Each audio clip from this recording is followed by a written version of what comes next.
Hello, hello, everybody. So, before I get started, I'm actually just going to do a couple of audio checks. So, for those of you that are already in the chat, I'm going to ask just to tell me if you can hear me loud and clear. I can move my audio up a little bit, but the microphone is misbehaving a little bit when I do that. So, we're just going to see how that goes. But if you can hear me loud and clear, then that's perfect. I also have my darling husband on the other end who is going to be giving me some feedback as we go as well. Welcome, everybody. So, yay, sounds good, fantastic. I'm also going to try and speak with some good support this evening, just to help. Our microphones are set. They're specialized, obviously, for lovely music recording, and so they're very sensitive mics, and we do struggle to get the volume up on them.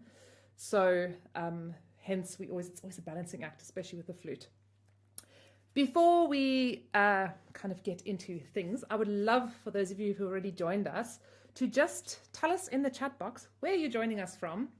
If there are any of you who are fairly new to this community, I'm amazed how many people still join and say, oh, I had no idea that you were sitting in Cape Town, South Africa, which is exactly where I'm joining us from. I'm wearing a sweater or a jersey, but it is actually pretty warm here, although luckily inside and in the evenings it's still cooling down quite nicely. But yes, we are in the southern hemisphere. It's the middle of summer here. And yet, as you can see, I have my Christmas spirit and my Christmas paraphernalia out. I feel like this is the first year, probably ever, that I've been almost on top of and ahead of the Christmas season. So very, very exciting. Super. So we've got from Nashville. Hi, Sally. Hi. Lovely to have you here. Mary Joy. Welcome from Palm Beach, Florida. Fantastic. I'm not sure if I'm going to say that correctly. Spokane, Washington, USA. Good. Nebraska. Welcome. Hi, Peggy. Lovely to have you here. Obviously, a lot of familiar names that I've seen in and around the community quite a lot. It's wonderful to have you all. From Munich, Germany, welcome. I actually even have a question in German this evening because some of you may know German is in fact my other language. In fact, when I was very little, I only spoke German. So I don't speak that well, but I do speak fairly fluently. California, welcome. Tucson, my husband and I we at least drove through Tucson about a year and a half ago. We were in Arizona for the flute convention, and we took a little trip down to Tombstone, and we made a trip through Tucson, and we went to the Piedmont, the Air and Space Museum. Very, very cool. New York. Of course, we were also in New York on our trip. Andre Pretorius, hello from SA. Yes, that's my husband. Yay, it's fantastic. So wonderful to have so many of you. We actually specially made this live stream on a Friday, on the Thanksgiving weekend, because we know that so many of you are in the US and you are able to actually be here, you're not working. So thank you so much for taking a precious hour, or hopefully an hour. We'll try and keep it to the hour. But thank you for taking our precious time to come and celebrate with us ultimately. Of course, the big celebration that we are doing this, well, it's evening for me, it's morning or afternoon for some of you, is of course our practice journal. There she is.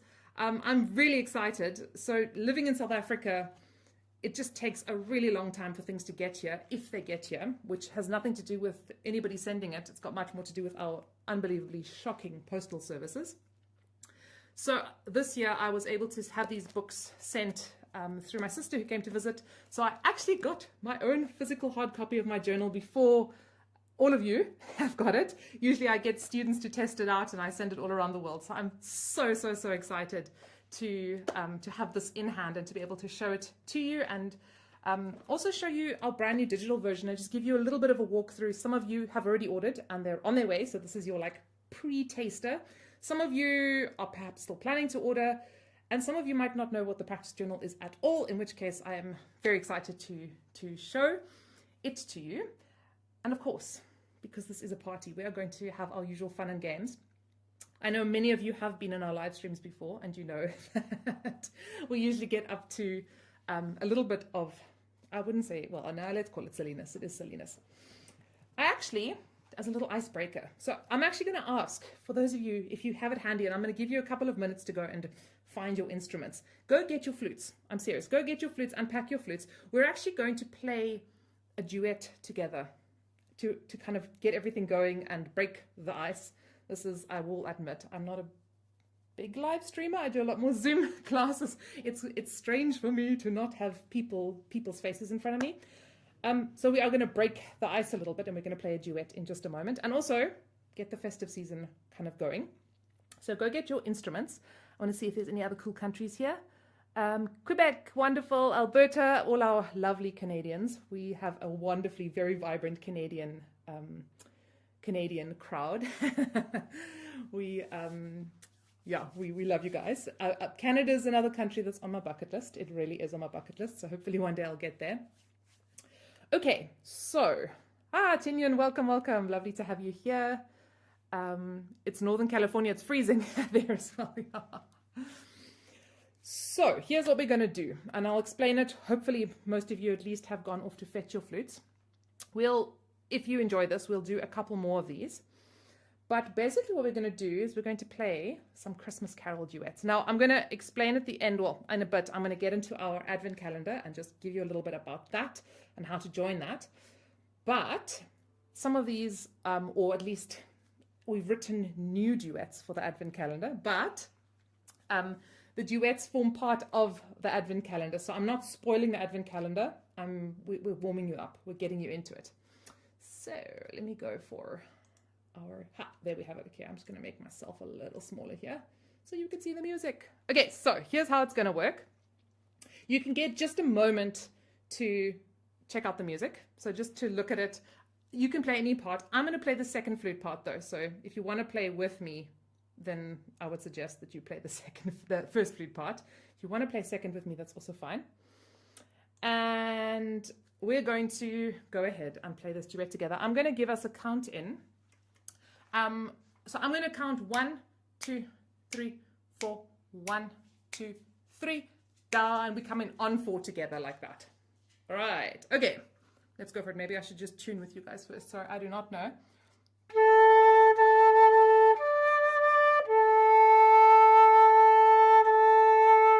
You can just find your A with me.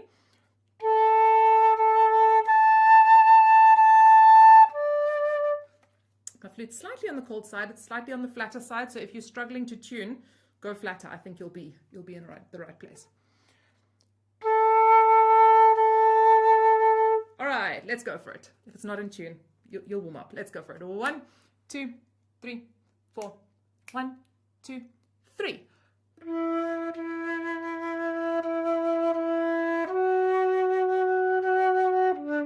Sorry, I'm going to check that my keys are correct here. They should be correct. I'm in completely the wrong key. Forgive me. We shall start that again. I'm hearing it in my head in G major, and I'm like, no, wait, this doesn't sound right. Let's go again. Correct key. 1, 2, 3, 4. 1, 2, 3.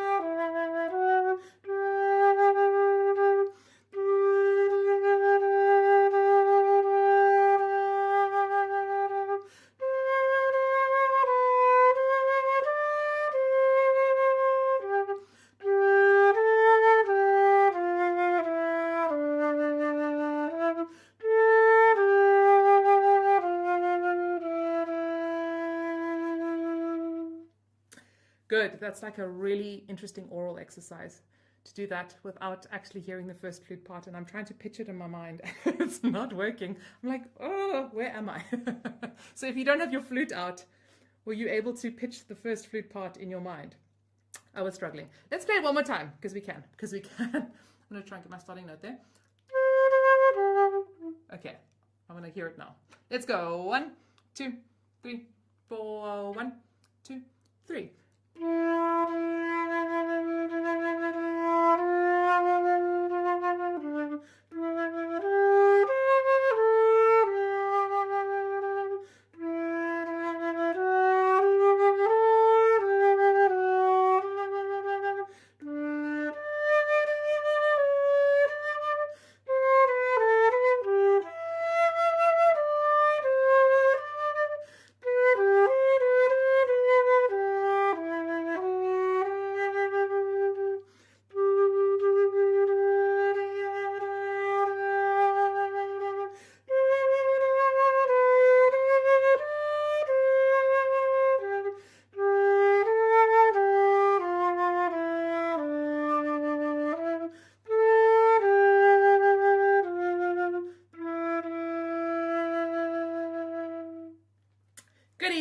there it is. There it is. That was so much better the second time when I had the tune in my mind. Which brings me to a really interesting question, which I just popped up here. Now, I've got a list of questions from our kind of either from our learning programs or for one of our communities or course communities that I want to get to. But there was a really interesting question which kind of connects to this, which is tips for tuning, especially when it's cold. So the first thing about tuning your instrument, when you are actually just tuning your instrument, is please do make sure that your instruments are as warm as possible, which is not always possible, but we can at least just blow warm air through the instrument. So you can literally just mouth over the tone hole, and don't just blow really fast air, because it's actually the least effective way to warm up your instrument. So you just blow warm air, really slow warm air through it. You'll kind of feel that neck of your instrument kind of warming up nicely, which is really nice. So you'll kind of feel that neck warming up. You can do that a couple of times so that at least your instrument is sort of a little bit warm. Then when you tune, make sure that you use your best A. Don't listen to an A and then try immediately adapt. Rather, even play your A before you listen to another A. Play an A with your best, cleanest, clearest sound, and then listen to whatever A is being given and see if you're sharp or flat. And then, and this is where I was falling short, not so much with intonation, but just with pitching in general and music, is if you can learn to really hear the notes before you play them. So if you can really imagine you're hearing, I'm almost singing in my mind, da, da, da, da, or not almost, I am, just before I even play the note, that I'm actually pitching it in my mind. I often do this with students, and it's amazing how much better their intonation is when they're just trying to actually pitch those notes. Your ear is usually better than you think it is, usually. And if it isn't, that's okay. There's just a question of training it and giving it a bit more practice. Good.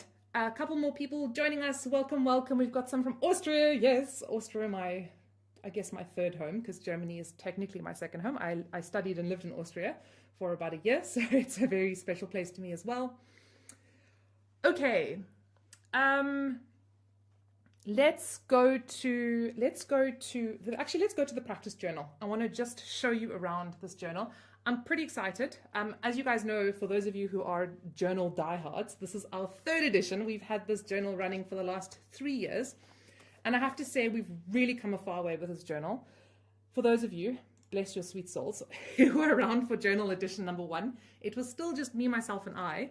And I remember putting this thing together furiously because typical me, I have an idea like at the 11th hour, and then I decide it's got to happen now. So I put it together, and I will say the first like couple of copies that went out, there was still all kinds of mistakes in it. So that was edition number 1. I think it was still a worthwhile edition. We then had, in fact, and that's another story, I somehow managed to order my old edition, which I'm not sad about because I never got a physical copy of it myself. So this is our second edition, which was the 2024, and then we have our 2025 edition. And I must say, every year we do improve and do some extra things. We have it in 2 sizes. So for those of you who, we had a request the 1 year, please can we have an A4, big A4 size? So we started off with a nice A5, the little notebook sizes, and we went then for our bigger A4s as well. So you can choose your size. And we have got it in a digital edition, which I'm really excited about because it's the first year where we've made it a fully kind of interactive, fillable digital edition, which I'm going to show you now, and I'm going to give you a little glimpse into the practice journal. So you can see, for those who've ordered already, you can get excited. And hopefully for those who haven't yet, I can whet your appetite for it a little bit. So this is our digital edition, and what we've created. So for those of you who bought the digital edition before, you know that we gave you a PDF and we gave you a printable PDF. So we've still given you the printable option. So you can buy it and print it out. This is great for those of you who do live really far and you're worried about shipping, like I am in South Africa, that you can get it and printed. But we've had people order the journals and they've gone all the way out to New Zealand and Australia and all over the world. It's pretty amazing. So, and they have arrived in South Africa. My scale books did. Then I lost a shipment of them, and then I was just like, no, I'm not doing this again. So the nice thing here is you can click on any of these boxes and, start typing and filling out your journal with whatever details you want to. I don't know why my keys aren't caps there, but you can basically start filling it out, and then you'll just save your progress. If you're using something like Adobe or any other PDF viewer on your iPhone, if you just save it to your files, it actually saves. So you can just go ahead and save it, and then you have your very own kind of journal, digital journal that you can use. The other thing that we have added for the digital journal is we've added links to all the different sections here on this contents page. So you can now go ahead and click through on any of these links, for example, and we've got all these lovely tips pages that give you different tips and tricks. So for example, practice attitude check, and you go and you click through to your tips page there. The tips page also marks the beginning of the new month. So if you're looking for the month's kind of weekly planners, you can go there. We have, and then on your weekly planner itself, again, you can actually go ahead and put your dates in. So if you go here, you've got a little drop down menu there. You can put your date in there. So I put my date in, and I can tick off the number of days I've practiced in a week. Can obviously kind of click on all of these boxes and fill them in. So I think really cool. I'm pretty excited about the upgrade to the digital journal. And of course, our reflection spaces. So for those who've done the journal before, you know all about these spaces, but we've got lots of spaces to set your goals. So we've got, your goals for the year, your goals for the month, and then of course your little weekly goals as well, that you can go ahead and set those. It's a really fantastic way to just keep track of where you're going. I do this with all of my students. Is we sit down at the beginning of the year, and we do it in September again as well. And we literally just have a session where we say, okay, what are the goals? What are the goals? And the brilliant thing about it is we then look back and we're like, oh my goodness, I can't believe you've achieved this goal. Or, hey, we didn't quite reach this goal. We got a ways further. Why didn't we get there? So it's such a wonderful way to just commit to a goal, that you don't put down this goal and then it just floats around into the back of your mind and you forget about it. That it's actually committed somewhere to pen to paper, or in this case, I guess, I don't know, my husband will laugh at me, like bits to, okay, I'm going to stop. I'm not going to try and make computer references. But yeah, those are your goal planning settings. And I actually want to just take a moment, because I think it's such a nice opportunity for all of you to actually set some goals. So let's actually just have a quick thinking moment here. And you can pop in the chat box. We're going to do this together for just a moment. So pop into the chat box. What are some of the things from this past year? You can just take a moment to think, what are some of the things that you actually feel like you achieved, that you did well, that you're proud of, that you're excited about, that really worked? So just go ahead and pop in the chat box again. You can just take a moment to think about it. I shall grab some water. I'm getting rather warm in my pseudo winter jumper here. So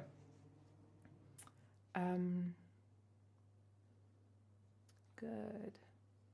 Peggy, I'm gonna chat to you a little bit about holding the flute and some options in a moment. I saw your comment about not being able to hold the flute right now. We've got a couple of that in the community, so I'll touch on that, because that's a really, really important point. Yeah, consistent tone, wonderful. Good, I like that. Consistent, good, you put in there. Absolutely, we've got to own the things that are working. Finally understood what support is. Wonderful. I'm actually planning to do some videos, or at least a video on this, because it's, as a teacher, something that I've had a little bit of a breakthrough in. Really, really kind of coming to grips and understanding this concept of support, and actually also vibrato. Really excited. It's still one of those areas that I'm exploring a little bit more, but I'm really excited to start putting together content to help teach this and teach this well. Alignment is better. Fantastic. Fantastic, Helen. Began formal lessons, performed in front of people for the first time in 24 years. Drum roll. That's exactly what I love to hear. Absolutely fantastic. It's such a wonderful thing to watch students go from a place where they say, oh my goodness, I could never do that, I'm terrified. And we've had a few of them, have got a few of them in our community, to a place where they are confidently learning to play and perform, which is amazing. Oh, look at this. Bless my sweet husband, bringing me water and supplies to cool me down. Good. Very, very, very nice. He's in any of our group classes, you guys will know in the meantime, and in the individuals, he's my tea bringer, my wonderful tea bringer, and he always brings over my tea and my waters. Good, more consistent tone, fantastic. Yep, posture and breathing, so critical, so huge. Fantastic. So it's a really great thing, and right at the end of the journal, we actually have a space where you can write down for the year. Maybe I'll just quickly flip to it, where you can actually write down for the year what you've achieved, where you've got to. And for those of you who are onto second and third journals, I guess I could have used my nice contents page here. For those of you who are on second and third journals, you will be able to actually go to your previous year's journal and look over it and look at what you've done. You know, what wins did you have the year? What have you done? What have you achieved? What were some of the challenges that you had? And looking back over those goals each year and saying, okay, where did I come? Why did I achieve certain goals? Why didn't I achieve certain goals? And what are we going to do for the following year? All right. I do want to just say, with this goal setting process, we're going to set some goals in a moment. There's a really wonderful poem by Rudyard Kipling, which I really love. There was a particular verse of the poem we were actually made to learn, I think, in grade 8 in school. But it's one of those verses that's really beautiful and stuck with me, which is from his poem, If. And I hope I'm remembering this correctly, but it's, if you can dream and not make dreams your master, and think and not make thoughts your aim, if you can meet with triumph and disaster, and treat those two impostors just the same. Absolutely love that verse. I think it's a way to live, in the sense that we dream, but we don't make it our master. We set goals, but we don't make it our master. And we meet with that triumph and disaster and treat those, I love it, treat those two impostors just the same, because it really is that we are not putting all our hopes on a goal, but we are still setting lofty goals and setting lofty dreams, so that we're saying, I'm going to shoot for the moon, even if I miss, I'm going to land among the stars. Because it is a balance. It is a balance, and we've kind of got to make goals and then not hold on to them too kind of dearly, if that makes sense. We work to achieve them, but then we kind of let them go. Okay, so with that little bit of wisdom, we're now going to chat about, what do you want to work on going into 2025? What areas of your playing do you actually want to improve? What areas do you want to build on? What areas do you want to finally get right? Just starting to think about what does 2025 look like? What are you going to put into your own practice, whether it's this practice journal, a practice notebook, whatever it is? What are you going to put down into your notebook as goals for the year? Okay, give it some thought. It doesn't have to be perfect. I'll remind you next year about this. I'm joking. I really won't. So just give it some thought. What goals you want to set. I have, by the way, put a bit of a chat limit of 30 seconds just for my own sanity, so that I can read your comments, because I always get flooded and then I just can't keep up. So forgive me if you can't write 1,000 comments after each other. Yep, better counting and sight reading, fantastic, absolutely. Improve correct F-sharp fingering, good. Aha, very, very nice. So Jen, I imagine with your F-sharp fingering, you're doing that leaning over, the pronating of the hand like that, and you want to get it a little bit more balanced. Very, very, very good goal to have. One that will keep you busy for a while, but probably not as long as you might think. Good. Posture and pinky strength, good. Very, very, very nice, absolutely.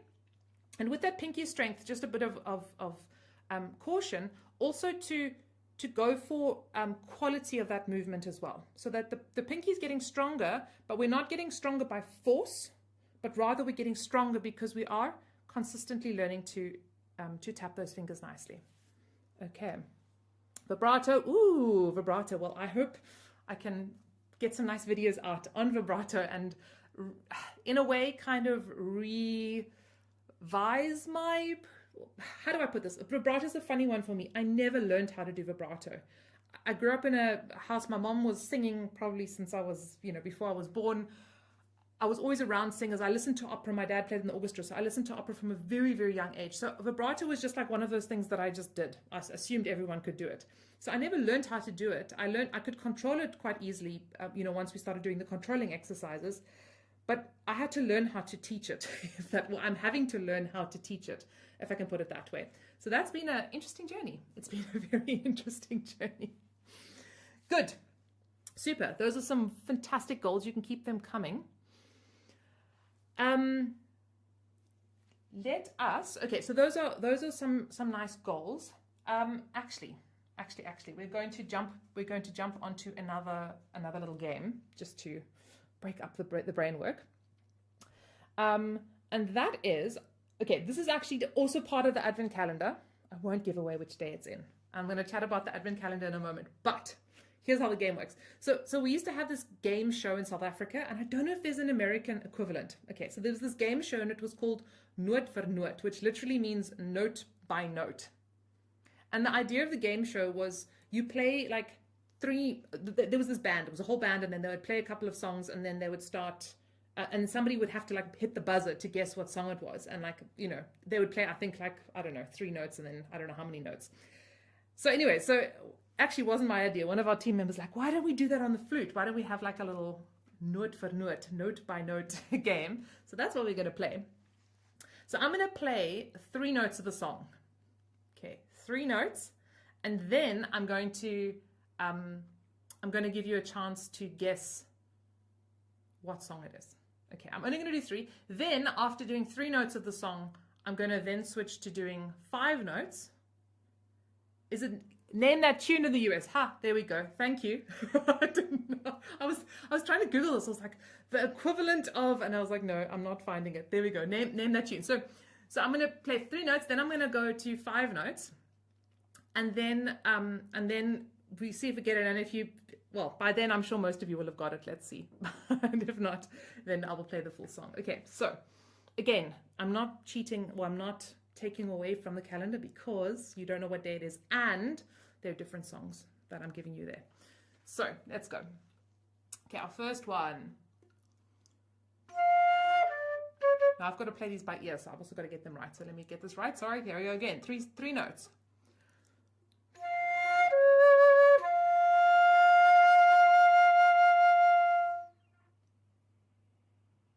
That's it. Okay, I'm going to do just those 3 notes again.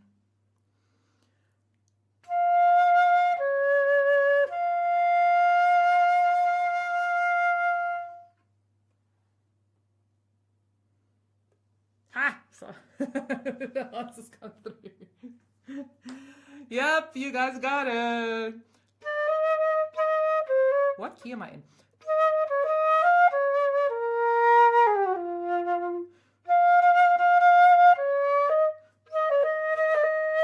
Still haven't figured out my key. Good, very nice. Let us do the next one. Hopefully you got it. Summertime, absolutely. Okay, I'm going to do a different one. Okay, yeah, let's do this one.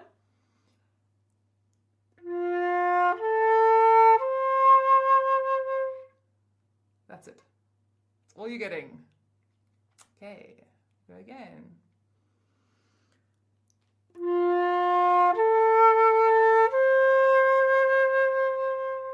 Sorry, I'm tricky, fooling you guys because somebody said, I thought it was a Christmas carol. Sorry, I probably should have mentioned it from a diverse selection of things. Okay, this one is Christmassy. I'm going to say that. This one is Christmassy. It's not a carol, but it's Christmassy. That's my clue.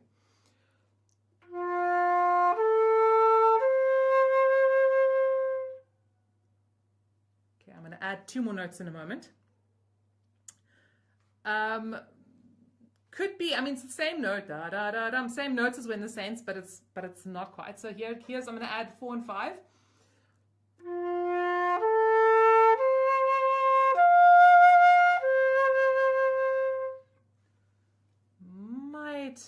Might come through now. What it is? Oh, let's see. I'll play the 5 notes again.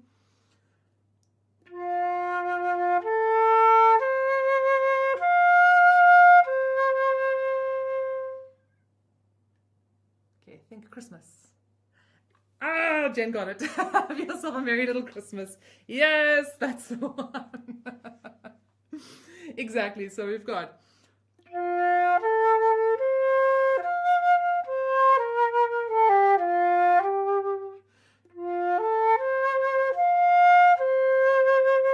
That's it. Good. Okay, we do one more. This one's actually quite difficult. Some of these are difficult because they're sometimes performed in some slightly different ways, which can be really challenging. Christmas arpeggio. That's good. I think I should give marks for like the most creative answer. Christmas arpeggio. I think you might take it for this one. Okay, let's go. I had one more here. This one, yeah, this one's a tough one. Let's try it. Oh, let's try it. It's tough because it's sometimes done in different ways. So I'll do the two ways that I know it. So,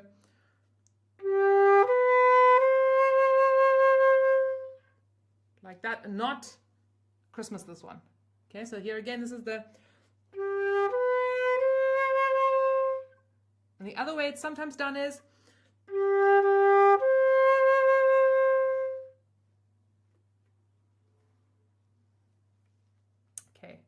I think I'm going to add 4 and 5 because right now it could genuinely be anything. Da da da da da da da da, or whatever it is. It could be a Shokin farewell, exactly. Okay, I'm going to add 4 and 5. Ah, wait.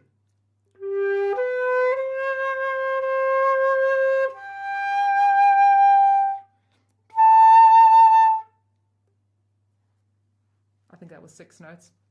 Gave you a free note there.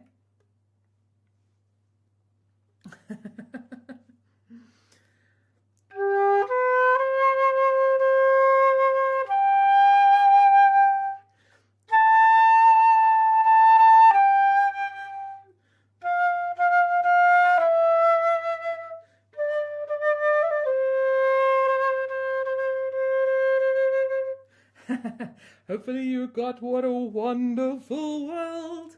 Yeah. Absolutely. Good. Okay, getting you guys' nice oral ear training skills going there nicely. Fantastic. Well done, guys. You're doing a great job. Good. So we are going to, I just want to jump back into the journal because I want to show you one other thing that we have added this year that was also on special request from one of our students. So let me just pop back to our journal. So we have, now this was really tough because we had some lovely resources in from last year's journal. So I did end up adding some of those resources in at the end of the journal again, just some of them that I think are really good to hold on to. But we added in a couple of extra resources, and one of them is the circle of fifths was a requested one to have a one space to find your circle of fifths, and of course, and perhaps more, I think perhaps more useful sometimes, is the order of the sharps and the order of the flats. These Father Charles goes down and ends battle. Battle ends and down goes Charles's father. Yeah, those rhymes. And then along with that, we've, okay, our lovely rhythm cheat sheet, practice cheat sheet with all our practice rhythms. But we also have added our finger chart. So you've got a space for all your flute fingerings.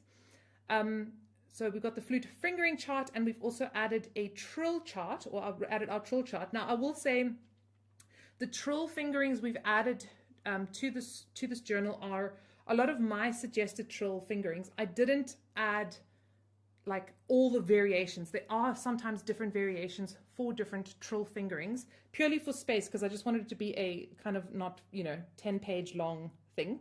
There are some really good like resources with like 50 different trill fingerings available, but this is really just a quick little reference if you're looking for a trill and you've forgotten the trill.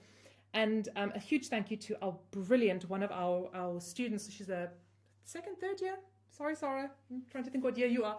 Second or third year student who came up with this really fantastic way of displaying this, which is to actually put all the trills of the same notes, like in all the different registers in one line, which I think is really great because it means you can then just jump to whatever trill you're looking for and you can find it in all the registers at a really quick glance. You don't have to kind of look through all the octaves and try and find the same notes. I think a really brilliant way to kind of save some time and just quickly find and reference the trill you're looking for. So we're very, very excited about adding those in, and also adding in our usual extra pages at the end for notes. And I kept in the flute tone rescue checklist, because I think it is a checklist you should print out and put on your wall if you haven't already. It's just a really, really great reminder for any of you that are struggling with tone. This is just the end section of additional resources that we've thrown in. Of course, again, and I'm not going to spoil them all, because I want you to be able to explore and discover when you buy the journal, or those of you who are going to and want to buy the journal, I want you to kind of discover the little hidden tips and tricks and gems in there that are all revised and brand new. We're also starting this year for the journal, for those of you who would like that little bit of extra motivation, we've created a special email series where we send out, once a month, we send out a special, what we used to call our monthly motivation. We're now calling it our monthly motivation, but it's specifically in connection with the journal and with practice. So if you'd like to sign up for that email series and just get a little extra kind of nudge every month in your practice journey, you can do so. So that is our journal, digital and the 2 different versions. We have dropped a description down below. If any of you would like to go ahead and purchase it, you can go down below. We print all our books through lulu.com. They're a kind of print on demand service. So you order the book and they handle all the shipping and the payments and all of that. We don't even know who you are. So if there are any problems though, please, please, please contact me directly, contact us. We'd hate, we've had a few moments where students get books and there's something's gone wrong with the printing or whatever it is, or shipping that's gotten lost. I really want to make sure that any and every one of you that have ordered a book receives a good, beautiful book. So if there's anything wrong with it, don't bother with going to Lulu. Please come straight to us. I'd really appreciate that. And my wish for this journal for all of you this year is that it's just an absolute huge, immense blessing for you as you go into your practice, and that it just inspires you and motivates you and just keeps you going. There are full instructions on how to use it and all the different areas of practice and all of that. So I'm not going to dive into that too much, because we've done so many videos and we've got, oh my word, blog posts and videos and materials there that you can go and explore as you go. I do, though, want to jump to some of our kind of course community members. So those in the learning programs and our other programs had a few questions, specific questions around practice. And I thought some of these are really, really nice practice questions. And there's a couple others that I'm hoping to get to as well. I'm also keeping an eye on my husband, who's sending me through notes. Good. So the first question that I wanted to answer or speak to is actually a question around, so the student says, I have the luxury of being able to practice 2 or more hours a day. Are there advantages to breaking up your practice into smaller bits of time? If so, is there an ideal amount of time per session? I find my sessions typically be between 20 to 60 minutes. And I love this question because I so passionately and wholeheartedly would love to answer it. Yes, the short answer is yes. There is very, very, very big research-driven evidence to show that breaking up your practice into smaller practice sessions with more regular breaks is very, very healthy, helpful, and in some ways just essential. So, and there's a couple of kind of areas to cover here with this. The first big area is that it is actually just healthier for your body. So just a little, sorry, getting physiological here for just a moment. But when we speak about things like tendonitis or any of these kind of related conditions, basically what a lot of them are, not all of them, but a lot of them are basically your tendon is sitting in a tendon sheath. Okay, think kind of like a piston of a car. So it's sitting in the tendon sheath, and we have a lovely fluid in that, sitting in that sheath, which helps to allow that tendon to move smoothly in the sheath. When we use that tendon a lot and we overuse it, we end up drying up. That fluid kind of gets dried up as it gets used. And the best way to regenerate that fluid is just to rest. We just need to give it a rest and it'll regenerate. The issue comes when we over practice is that we can actually end up that fluid dries up, it starts creating friction, we start getting inflammation, we start getting all kinds of things happening. So just from a physiological perspective, there's a lot of wisdom in saying, okay, I'm going to take a break. My go-to is always around 20 to 25 minutes as a practice session. For some students, I even say 10 minutes, 10 to 15 minutes, and then take a break. Even if it's just go for a walk around the garden quickly or grab a glass of water. I always love like breaking up my breaks with just a glass of water. Go sit in the sun, or I love to go sit in the sun and just like, while there is some sunshine, just go and absorb some sun rays, or just go watch. We've got really cute little birds in our garden, so just go sit in the garden. Just take 3 minutes to stare out the window at the beautiful snow or the storm or whatever is happening. Just to give yourself that your muscles, your tendons, everything time to just recover. So that's the first big thing. The other big thing is your mind, your brain. So your brain can only focus in a really kind of constructive way for a short amount of time. And after that, you actually just start kind of spiraling into slightly mindless practice. Now, for different people, this is going to be different. And some people have got an ability to just sit down and focus for hours on end. Others will really struggle. So work with yourself in this. So if you're, for example, a kind of person who just cannot like sit down and focus for more than 10 minutes and your brain starts thinking about 3,000 other things, then take a break. Very often, well, a couple of things. Very often when I feel my mind start to wander, I know it's time for a break. And the other thing is, very often what will happen is I'll be practicing something, and then after a certain amount of time, it'll get better and better and better, and then suddenly it'll start getting worse and worse and worse again. And that's usually when I'm hitting into that danger zone of over practice. Really, really, really dangerous. So we want to kind of find that sweet spot. Now, sometimes it's not necessarily stop and take a break completely. Sometimes it's just change what you're doing. So you could be maybe practicing a tricky section and then you switch over and you do something like long tones, or you just play a beautiful part of the piece that's really slow and beautiful. So you could just be switching out what you're doing. But combined with the danger of over practicing with your body and what you're doing physically, I would highly recommend that you take lots of breaks. And there's another third really cool reason that breaks are great. And that is so for example, you're practicing a tricky little passage, or you're learning new notes of a piece, and you're learning it, and then you take a break. You come back to it. Usually your brain has to kind of restart that process. So you kind of have to kind of remember what you did. It's usually out of your memory, which is endlessly frustrating, but as a practice tool, very, very, very powerful actually, because now your brain has to kind of pick it up again and remember. And if you keep doing that, you go away, you forget it, you come back, you remember, you start more reliably getting that into your longer term memory, which is really, really powerful as well. So don't see it as, oh, I have to take a break and it's going to slow me down. Rather see it as something that's actually really going to help you and is actually going to really make your practicing more effective and more efficient and more powerful. In fact, if anything, I sometimes say to students, and I have genuinely given this challenge to students before, which is, can you restrict yourself? Can you actually restrict how much time you practice? Can you say to yourself, okay, I'm only allowed to do 20 to 25 minutes now. That's it. That's it. And then I'm taking a 5-minute break, and then I come back and set a timer. Literally set an alarm clock or a timer on your phone and treat it as a bit of a game. Because you start to become much more effective with the time that you are using. You, rather than just wasting time and kind of letting yourself wander mindlessly, you're being more effective with that time that you have. Again, if you're a very busy person, this is an essential thing. If you're not a very busy person, you've got 2 hours a day to practice.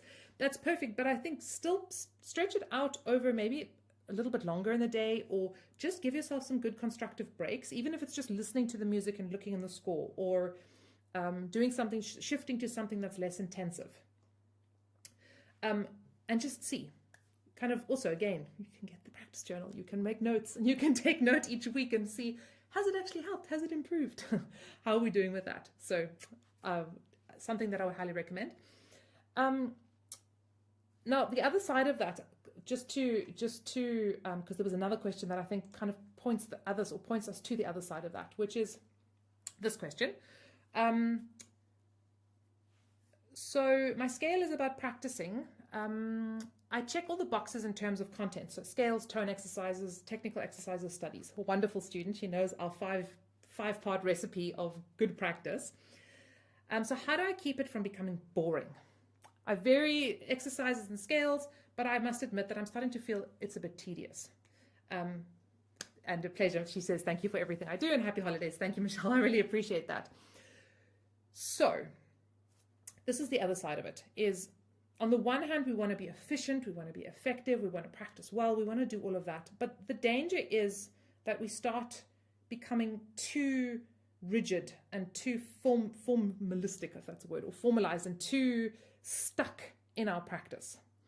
And then what happens is we start to hate it, we start to like loathe it, we start to not want to do it, it starts becoming a chore. And this is really, it's a dangerous game. We've got, and I should have actually pulled this up. I might see if I can find it in just a moment, but we've got this lovely kind of, it's like our practice yin and yang chart that let me just see if I can find it quickly, that really shows the kind of balance here that we're looking for. Because ultimately what we want to do is we want to not have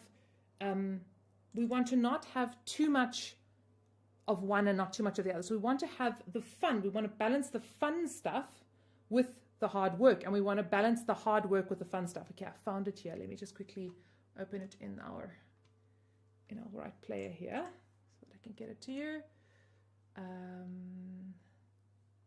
Just give me a moment. Where are we? Okay, let me just do it like this quickly. Forgive me, I'll just quickly pull it up because I think this shows it really, really nicely. Okay, let's go over here. So this is part of our practice toolbox, also part of your additional resources, by the way, that you'll be able to download off the website. So here it is. This is like my little practice balance chart. So you'll see everything on this side are things that primarily develop your skills. So technical exercises, scales and arpeggios, long tones, studies and etudes, theory, ear training. And then everything on this side is the things that are going to grow your passion. So playing fun pieces, beautiful pieces, listening to music, improvising. I know some of you don't think that. It'll also help grow your skills, but it should be really fun. Playing with others, history and research, and rest. Yes, I included rest in there. It's that important. It's that important. So the secret here is for us to find this balance between the two, that we're saying, okay, sometimes I want to go through seasons where I'm developing my skills and I'm growing a little bit more and I'm pushing a little bit more. But then other times I'm going to need to actually go through a season of rather just growing my passion, where I want to grow my passion and I want to do some of the things that I know are going to just help me enjoy it. And the kind of thermometer here, or what's the word I'm looking for, like the temperature gauge for this should be, number one, how you're feeling. Number two, the season you're in. So is it is it pushing on Christmas and there's Christmas shopping and family events and cooking and goodness knows what all that needs to happen? In which case, you're probably just not going to have as much time and energy to really be developing your skills and growing. Is it, are you, maybe you're injured. We had some people who had injured and they've really got limited amount of time to practice or play, if at all. Maybe you've got, maybe you're just a really busy person. You've got a full-time job and things are just manic and crazy at the moment. In which case, you're going to want to make these decisions. Am I realistically able to do some skills development right now? Or am I going to rather focus my practice a bit more on this side? And the lovely thing is that you come to your journal. So I'm just going to kind of jump ahead here a little bit. So that you come to your journal and you look at your journal and you say, okay, so these here again, look here. So this is warm-up, scales, technique, long tones. Yes, this is very much skills development, as is the studies. Okay, so these boxes are kind of skills development. The warm-up, I'd say that's just a good thing to do anyway. Your pieces, that's your fun stuff, and your problem playtime corner is also the fun stuff. So it is allowed to do this. You can put this onto your practice journal in all seriousness. I'm going to zoom in so you can see this nicely.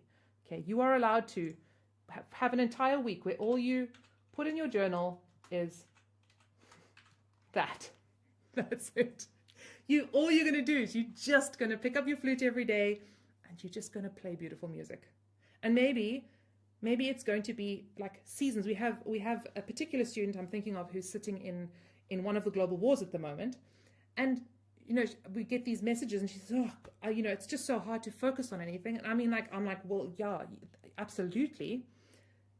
And so my suggestion to a student like that, and we don't have to necessarily be sitting in such a crisis point, but just to say, this is not time to necessarily be building skills unless it's helping distract you and you're finding it soothing. This is time to just play. Use your flute as a way to just find the joy, find the passion. So if your routine is getting boring, it means you might be ready for either a break or ready for a little bit more flexibility or kind of calculated seasons of just play. December's a great time. We've got a whole advent calendar coming up. I'm going to show it to you in a moment, which is a great time to just play and have some fun. So step away from your routine until you might maybe sort of set a date, like, okay, 15th of January seems like a good enough day as any. I'm going to get back into my routine, but I'm going to say for the next 3 weeks, all I'm going to do, or the next 6 weeks, I guess, all I'm going to do is just find beautiful pieces and play them, or like focus on learning a really big, beautiful, like meaty piece of music that I've been wanting to play for a while. That's it. No obligations, no rules, no nothing. We've, in the journal, actually included break weeks, not like specifically break weeks, but we've put only 48 week pages for you. There's 4 extra at the end. So if there are any of you that are like absolute, I must touch my journal and my flute every week, you can. But we've actually put it slightly less specifically because we want to encourage you to take those breaks. Take them. They are so good and so important. So that would be that's the balance. That's where we want to really find this balance between, on the one hand, becoming efficient with our practice, saying how efficient, how much can we fit into the shortest and smallest space possible, but then also to give myself that freedom to just play. And one more point on that, and then I'll go on to the next question, is sometimes your just play can actually be built into your routine, right? So it doesn't have to always be an extra thing. Sometimes you can say, okay, I'm going to do my scales and my studies and my technical exercises for 25 minutes.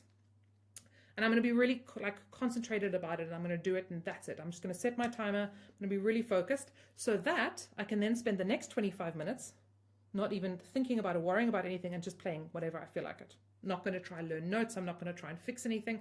I'm just going to have fun. But it's going to be my reward after having done a little bit of like brushing my teeth kind of stuff or eating my vegetables kind of stuff. And then I'm just going to have some fun. Okay, really, really critical. Please hold that chart in front of you. Maybe you want to even go print it out. We've got some nice color versions of that. Even if you want me to, I can send those through. Just send us an email and we'll literally send those to you. You go print them up, put them up in your practice wall, just to remind yourself to find the balance. Okay, another question that came through here that I wanted to touch on. Okay, actually a question that breaks my heart a little bit because I can relate to it so deeply. And so I want to just touch on this. And it was actually the very first question that popped up on our questions page, and my heart went, oh. And that is, what do you do when you've lost all confidence as a player? And this one really hits home. I've shared the story, I think, a few times with certain parts of the community. Maybe I've shared it publicly. But when I was about 18, I, bright-eyed and bushy-tailed as I was, marched off to Germany and wanted to go study in Germany. I was like, okay, I'm going to do this. And I selected the 5, like, probably top universities in Germany with the top teachers in Germany. And I mean, I was a fairly gifted player in my small, tiny little pond of Cape Town, but I don't think I had quite the realization of the big wide world that there is out there. And which would have been fine, except that the very first teacher that I landed with was not very nice. And admittedly, I'm young and I'm very inexperienced and all of that, but having shared the experience with other professionals and having heard subsequently stories about this particular teacher, I was absolutely shattered after this experience. I mean, very, very weird. He started doing all kinds of strange things, and he had me standing up against a wall, and he was telling me that I've got a kind of a scoliosis, and he was telling me that I would be physically disabled in the flute world and I would never be able to be a player.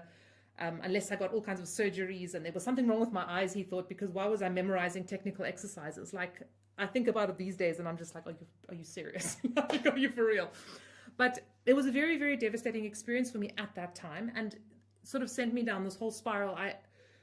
I went to see a few extra teachers and other teachers, and it was a good experience. And in fairness, the constructive feedback that I got from them, which was, listen, there's just too much work to do here. You need to go back to the drawing board, basically.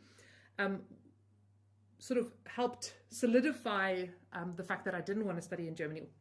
Yeah, couldn't study in Germany at that time. I'm sure I could have gotten into maybe not such a good school.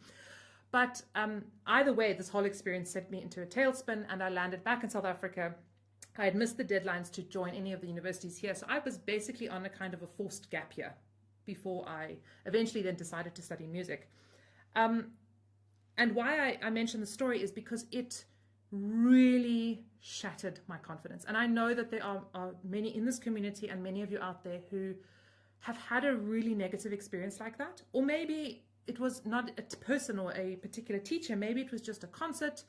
Maybe it's just you coming back after like 20, 30, 40, 50 years and you just feel like, oh my goodness, I cannot play this instrument. And you feel really low in your confidence. Now, it took me a couple of years to actually really overcome this, and I had to do a lot of work. My teacher, thank goodness for her, she was really brilliant. She picked up on a lot of the sort of that sort of lack of confidence, which weirdly enough only really started to kind of come out a few years later. And she started to do a lot of work with me, and a lot of that work was it was to do with flute playing, but it was also deeper work. So it was things like figuring out what types of things was I really afraid of. So that's a really, really important and very difficult question to ask yourself. What are you truly afraid of happening? So whether it's maybe playing for other people and you're worried about that, or maybe it's just even practicing. You just feel so little confidence, you don't even want to pick up your flute to play.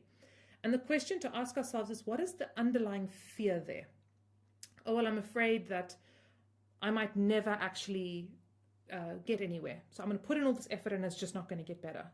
Or I'm afraid that people are going to laugh at me. People are going to think I'm weird. People are going to, big one that I still struggle with to this day is people are going to finally figure me out that I'm not, actually capable. They just think I'm capable.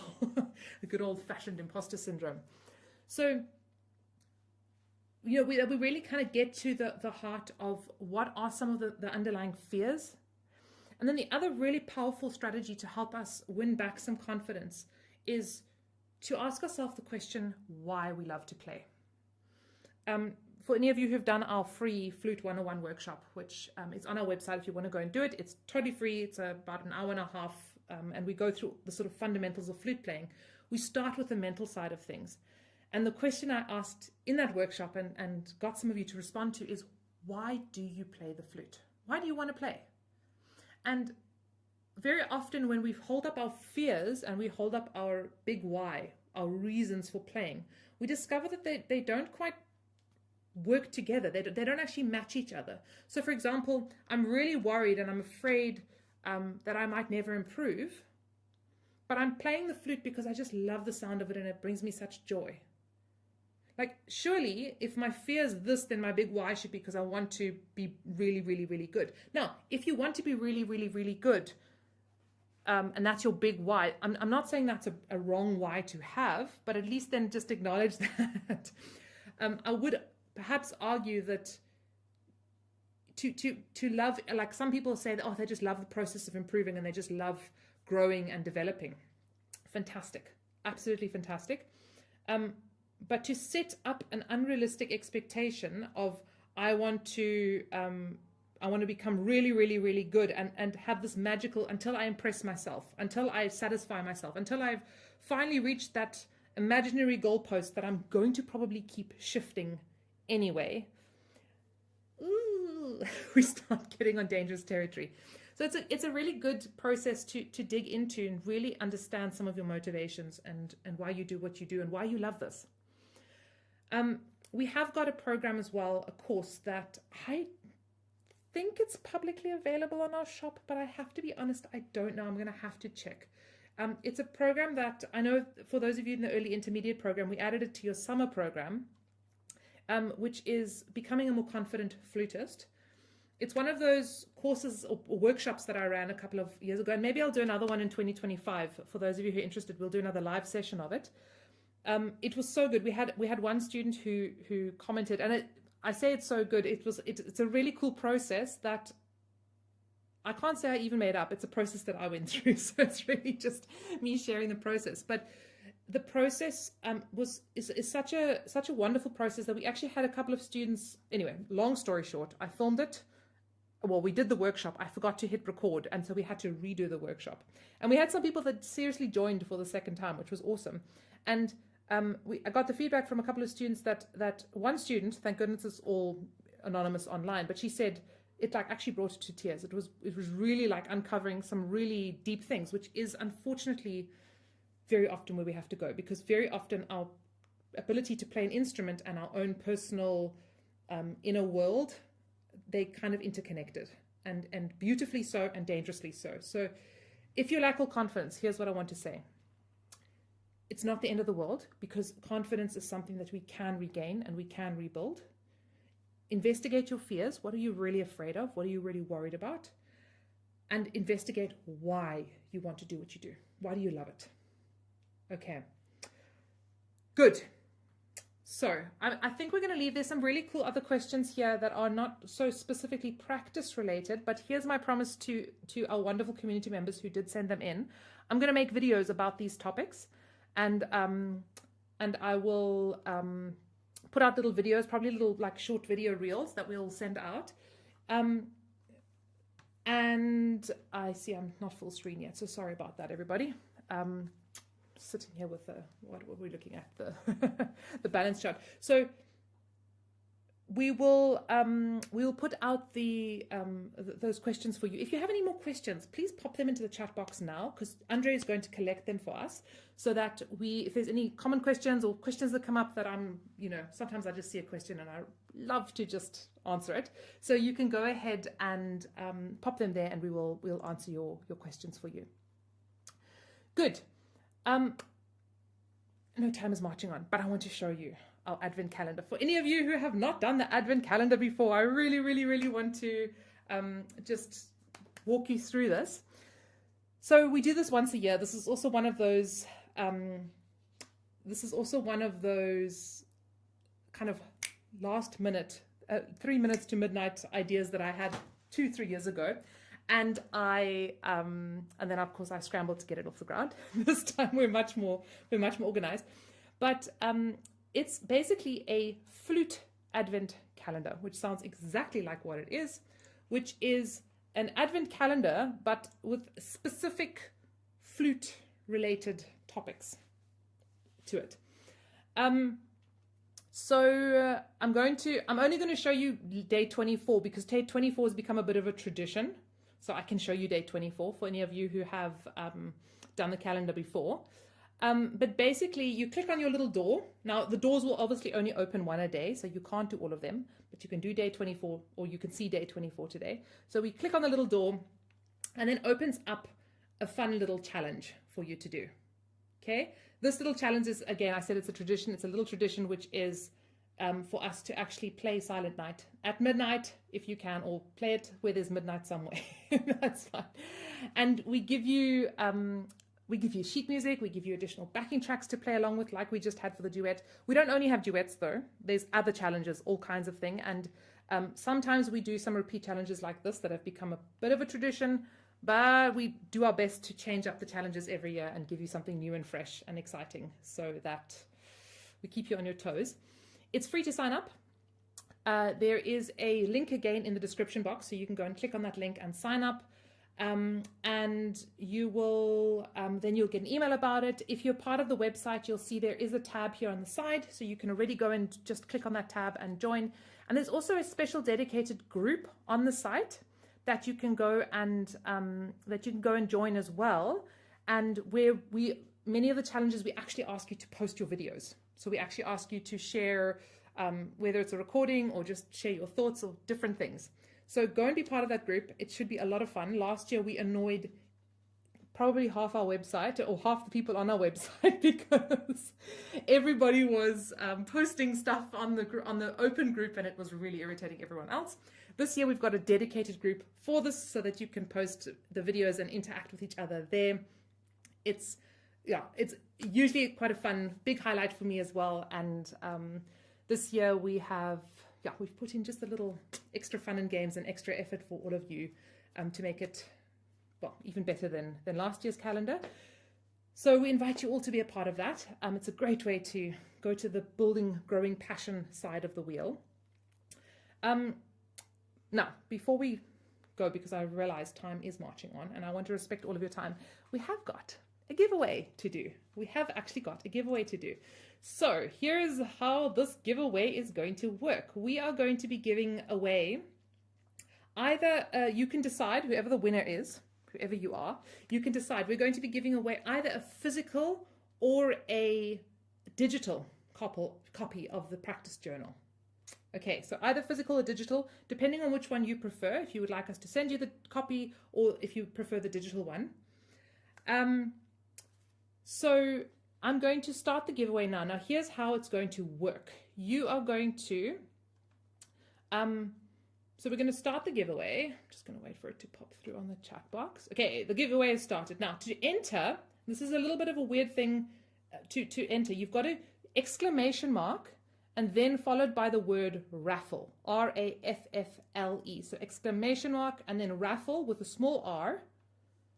Okay, I'll pop it in the chat box so that you can see how this looks. Okay, so literally like this, raffle. I don't know if it'll enter me, hopefully. Yes, Andrea's reminding me, I really want to respond to Peggy as well. Peggy, just put in the exclamation mark raffle, exclamation mark raffle. If you don't see a little response coming through, you can enter it. Well, I think you only get one entry, but if you're not sure if it went through, just enter again. Okay, I don't want you to miss your entry. Oh, it entered me, so if I win it, then I'll have to pass it on. Okay. Good. We're going to give you, I think, about 5 minutes. I'm going to, in the meantime, respond to Peggy's question. Well, it wasn't really a question. It was a comment. She was saying that she's unable to play at the moment. You know, this happens to a lot of students. It's for various reasons. We've got one student in one of our programs who's just had a big shoulder operation. Somebody else is going in for a back operation. Somebody else is going in for dental work. So for various reasons, there's seasons where we are not able to play our flutes. And we can't even pick up our flutes. Now, if you can pick up your flute, there often are some sort of basic exercises you can at least do, even if you can't maybe use one of your hands or something like that. If you can at least pick up your head joint, there's loads you can do with just your head joint. I always think this is such a nice opportunity to just get back to basic tone work. So you can literally just be practicing, really kind of working on embouchure stuff. So doing the little puzz are really fantastic. Just really soft, gentle purr work and just kind of finding that lovely, released, calm embouchure. You can be doing really soft playing work as well, where you really just kind of forward lips, seeing how teeny tiny can you make the opening and just kind of finding that really nice forwardness of the embouchure. We can be doing things like practicing harmonics and octaves by holding the end closed.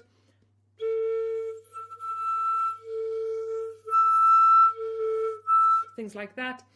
We can be doing things like tonguing practice, breathing, how long can you hold a tone.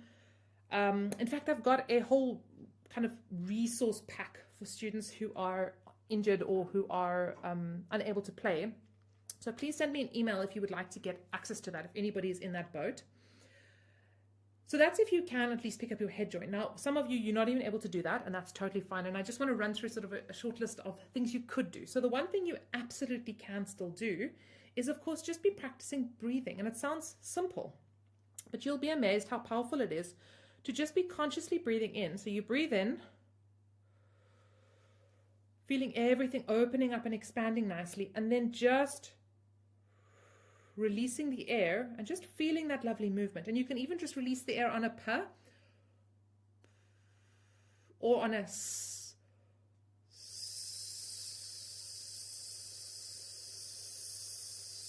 Just practicing the breath. Very calming, very, very calming, and very good work to do. You could also be practicing things like your tonguing. So I love the exercise of biting down on the sides of the tongue like that. Now, if you're getting dental work done, please don't do this. It's going to hurt. So sometimes you just need to rest, and that's fine. But you could be doing some nice tonguing movement. Just practicing kind of either biting down on the sides of the tongue, or maybe you're repositioning your tongue and you're just practicing sort of tapping that tongue just behind the teeth nicely. Like that. You could be doing something like, no, brain is going. You could be doing, a really cool exercise to do, of course, is any of your double tonguing. If you are double tonguing it, or if you're not and you want to learn it, to just be practicing going. And you can even put on pieces of music that, like classical music, that are fairly fast. You just and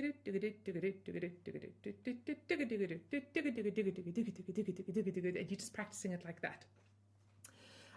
So lots of really cool stuff. You can also do things like, again, this is really touching on a little bit of some of the vibrato practice you can do, but you can be practicing with your s, or your f also works really well. It's just practicing making little waves in the sound. So or making kind of like faster and slower S's, like that. Can be really good, again, just practicing breath control.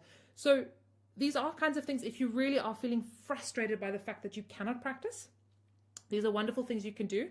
We had a student who was going through all his major and minor scales while he was recovering from his surgery. So he literally was silently rehearsing all of his scales and learning them. I mean, if that is not a picture of dedication, then I don't know.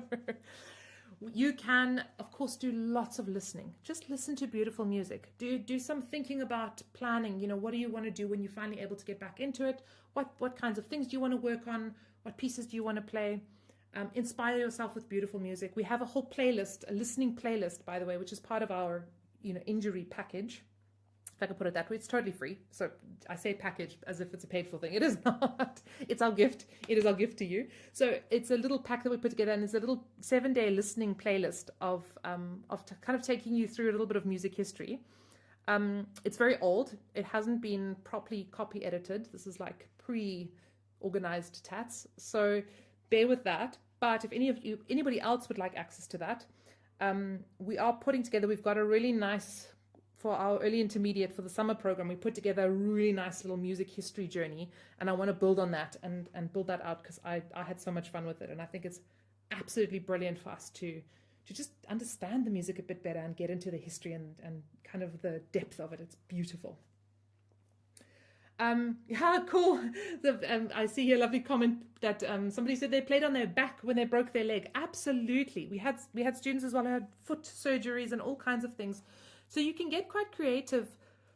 There's always opportunity in injury. And I say that really quite confidently. There is always opportunity, because even if it's just going back to your head joint, there's opportunity there to fix things that we've often overlooked or forgotten about or just kind of neglected along the way.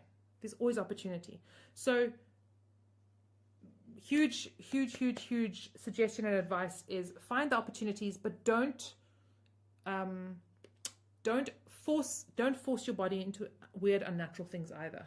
So if, for example, you've just had, just going for the particular example, dental surgery, please don't force your body into something weird and unnatural and horrible. Just give yourself time to heal and rest. Listen to some beautiful music.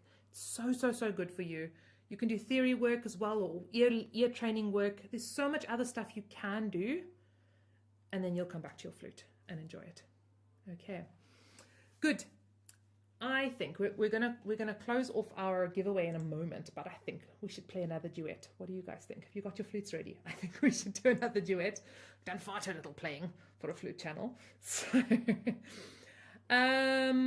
let's do the first Noel. This was quite fun. It was our flute choir piece a couple of years back. So let's do this one. Okay. I'm gonna put my flute back together. Sorry, we're probably gonna be tuned differently again. Okay, so now remember what I said about tuning. Let's practice that. So I said you're going to play your nicest A first. So play your best A, go for it while you're waiting for me. Play a good A. Okay. And now I'm going to play my A. Now listen.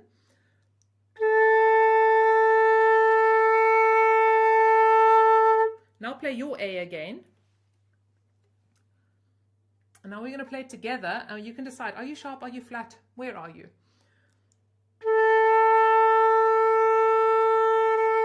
And if you have absolutely no idea, you absolutely are allowed to just pull up your tuner and check it. Let's see where I'm sitting. So more or less, yeah. I'm a bit, I'm about 442. I'm probably a fairly decent 442A. Maybe a little sharp, it's quite warm. So, but I'm sitting around there. Okay, if you're in tune with me or not. Let's get playing. Okay, so you're going to play the top line. Just getting that into my ear. Let's go for it. One. So we're going to start 1, 2, 3, 1, 2. Da, da, dum, like that. Okay, 1, 2, 3, 1, 2.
Isn't that beautiful? Just imagine, I don't know how many people are on this call right now. We're like probably around 40 people or so.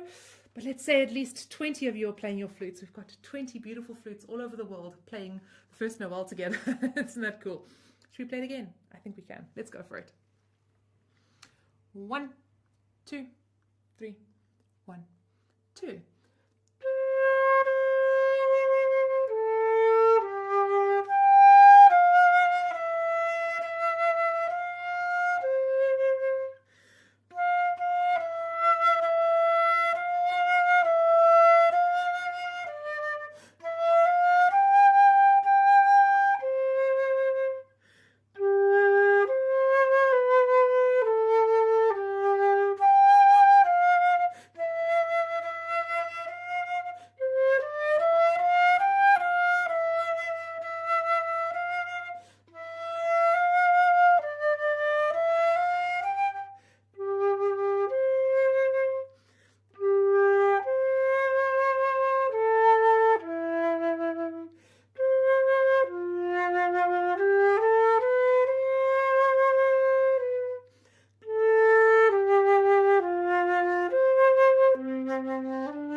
Good. I'm hoping I didn't jump there. I lost my place on the page and I was just sort of playing by ear a little bit for a moment. So if you got it wrong, maybe it was just me. Let's just say that. Good. Super duper. Yes, Jen, it would definitely be easier with a metronome. But, well, you can go back and relook at this live stream and play along with the live stream and have some fun with it. Let's finish off our raffle. Let's close off our raffle. I think it's finished. We are done. So we're going to close entries officially. This is all, by the way, done with a software that we have. So it is, well, I'm trusting it's completely random. I do not have control over it. We open it up, it sends out the little messages, and then we just go pick a winner and it'll pick a winner. So here comes our winner. Okay, our there our winner comes through. So I don't know, J. Hasniel Cassius. That's whoever that is. Here's what I please want you to do. I would love you to please. We did a raffle like this a few years ago, and the person who won didn't actually contact us, so we had no idea who you were. Please, I'm putting my email in the chat, or the Flute Practice email in the chat right now. Please do send us an email with who you are, please, so that we can get you your prize, and we can organize what prize, whether you'd like the physical or the digital, and what you would like. Thank you so much, everybody. I wish I could get all of you practice journals prizes, but we congratulate you to our prize winner. And I just want to say a huge thank you again to this community. You know, I actually ended up having a pretty terrible day yesterday. I luckily had written this wonderful Thanksgiving post a day or two before, knowing that the day was coming up. And I'm glad, because if I had written the post yesterday, I would have had to suck out of the last dregs of my soul that sense of thankfulness, because it really was not a great day. And yet, when we put the post out and we just got this wonderful encouragement back, and just this warmth from the community that just so reminded me why I just absolutely love this community. I mean, you guys are amazing without all of that, but just the encouragement and the appreciation and the love and the you reminded me why I do what I do, and you really reminded me why I love to just serve all of you and share with all of you, and really be heading up and leading through this community. So I just want to really thank you, especially for those who've taken the time to come and hang with me today. I am planning to do more live streams. I should do more live streams. It's not as hard as I'm always terrified of it, but it's not actually as difficult with this new beautiful studio. I can just show you my little Christmas decorations here. We even have a really cute little Christmas tree. How sweet is that? Little baby Christmas tree that we have there already. It's my first little Christmas tree. So, you know, it is much easier for me to do live streams in this space than ever before. So I will, 2025, more live streaming, more fun. We'll have more fun with these games and quizzes and playing duets together, having some play-alongs. Have a absolutely wonderful rest of your weekend, and a brilliant start to the Advent season. We're looking forward to the Advent calendar with all of you. And for those of you who it is a good night. And for the rest of you, have a lovely rest of your weekend. Bye-bye, everybody.